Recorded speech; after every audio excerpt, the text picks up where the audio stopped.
Ces dernières années, ces professionnels du BTP n'ont cessé d'observer le nombre de leurs chantiers diminuer. 20% depuis 8 ans. La baisse des dotations de l'État aux collectivités est la principale responsable. Le secteur craint de fortes répercussions sur l'emploi. On a toute une frange d'entreprises qui sont en chômage technique. Aujourd'hui, c'est la première approche. Et la deuxième approche, c'est des licenciements secs et des gens qui vont aller au chômage et qu'il va falloir payer forcément. Donc aujourd'hui, c'est un cercle très compliqué pour les entreprises.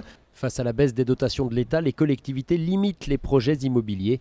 Pire, elles ne peuvent entretenir les structures déjà existantes. Aujourd'hui, il y a une perte dans l'eau potable, il y a une perte sur les voiries, il y a des dégradations, les bâtiments ne sont pas entretenus. C'est le cas du club de tennis de Castanet-au-Lauzan. La commune ne peut réhabiliter le vieux bâtiment qui devait abriter plusieurs nouveaux cours. Sur le précédent mandat, nous avions une capacité d'investissement de 20 millions d'euros. Là, sans augmenter les impôts, ce qui était une promesse de campagne que nous tenons, nous devons réduire la voilure et c'est 7 millions d'euros qui pourront être investis et non plus 20. Manuel Valls se propose la création d'un fonds d'1 milliard d'euros à l'Association des maires de France pour limiter cette baisse des dotations. Le financement de ce fonds reste encore à trouver.